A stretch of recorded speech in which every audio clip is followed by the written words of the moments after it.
Ligament injury സംഭവിച്ചു കഴിഞ്ഞതിന് ശേഷം ഒരാൾ എന്നോട് ഒരു ചോദ്യം ചോദിച്ചു. സർ, എനിക്കിനി വലിയ ആക്ടിവിറ്റീസ് ഒന്നും ചെയ്യാനില്ല. എനിക്കൊരു 56 വയസ്സായിട്ടുണ്ട്. എനിക്കിപ്പോ പ്രശ്നങ്ങളൊന്നും തന്നെ ഇല്ല. മുട്ടിൽ വേദനയില്ല. എനിക്ക് മുട്ട് മടക്കാനും നിവർക്കാനും ഒക്കെ സാധിക്കുന്നുണ്ട്. എനിക്ക് എന്റെ ജോലിയൊക്കെ ചെയ്യാൻ സാധിക്കുന്നുണ്ട്. അങ്ങനെ വലിയ ജോലികളൊന്നും ഞാൻ ചെയ്യുന്നില്ല എങ്കിൽ കൂടി എനിക്ക് ആവശ്യത്തിനനുസരിച്ചിട്ടുള്ള എല്ലാ കാര്യങ്ങളും ചെയ്യാൻ എനിക്ക് സാധിക്കുന്നുണ്ട്. എനിക്ക് ഒരേ ഒരു പ്രശ്നമുള്ളത്, തറയിൽ ഇരുന്നിട്ട് എണീക്കാൻ പറ്റുന്നില്ല. മുട്ട് മടക്കി തറയിൽ ഇരുന്നതിന് ശേഷം എണീക്കുമ്പോൾ മുട്ടിൽ സിവിയർ ആയിട്ട് ടൈറ്റ്നസ് വരുന്നു, പെയിൻ വരുന്നു, ചിലപ്പോഴൊക്കെ മുട്ട് ലോക്ക് ആയിട്ട് നിൽക്കുന്നു. ഇങ്ങനെ ഒരു കംപ്ലൈന്റ് ഉള്ളത് കൊണ്ടാണ് ഞാൻ ഡോക്ടറെ കൺസൾട്ട് ചെയ്തത്. അപ്പൊ ഡോക്ടർ സ്വാഭാവികമായിട്ടും കുറച്ച് മെഡിസിൻസ് ഒക്കെ തന്നു. അതിനുശേഷം എനിക്ക് കുറവൊന്നും ഉണ്ടായില്ല. അപ്പോൾ ഞാൻ എന്ത് ചെയ്തു, വീണ്ടും ഈ ഡേ ഡോക്ടറിന്റെ അഡ്വൈസ് പ്രകാരം MRI എടുത്തു. MRIയിൽ മെനിസ്കസിന് ഇഞ്ചുറി ഉണ്ടെന്ന് മനസ്സിലായി. എന്നാൽ മറ്റുള്ള ലിഗമെന്റ്സിനൊന്നും പ്രശ്നമില്ല. മെനിസ്കസിന് ഇഞ്ചുറി ഉണ്ടെന്ന് മനസ്സിലായി. എനിക്ക് സർജറി വേണോ വേണ്ടയോ? ഇതാണ് ചോദ്യം.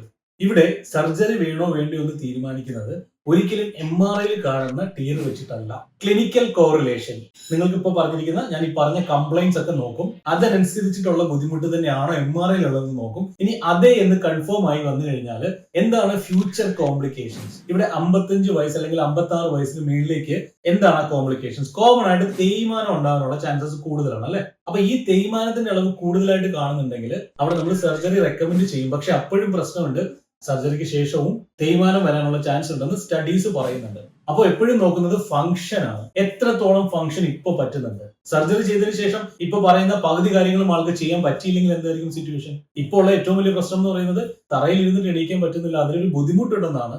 എന്നാൽ സർജറി ചെയ്തു കഴിഞ്ഞാൽ ഇതേ ആക്ടിവിറ്റി ചെയ്യാൻ ഏറ്റവും കുറഞ്ഞത് 6.5 മാസമെങ്കിലും എടുക്കും എന്നുള്ളത് നിങ്ങൾക്കറിയാം. നല്ല രീതിയിൽ ചെയ്യാനായിട്ട് ഡീപ് നീ ഫ്ലെക്ഷനിൽ നിന്ന് ഫുൾ വെയിറ്റ് കൊടുത്ത് സ്വന്തം കപ്പാസിറ്റി ഉപയോഗിച്ച് എണീക്കാനായിട്ട് മിനിമം അത്രയെങ്കിലും ടൈം എടുക്കും എന്നുള്ളത് അറിയാം. ഇനി ഏർലി റീഹാബ് ചെയ്തു കഴിഞ്ഞാൽ പോസിബിൾ ആണെന്നും അതിനേക്കാളും നേരത്തെ പറ്റുമെന്ന് പറഞ്ഞാൽ ശരിക്കും പറ്റുമായിരിക്കും. കാരണം ഏജ് ഒരു ഫാക്ടർ ആണ്.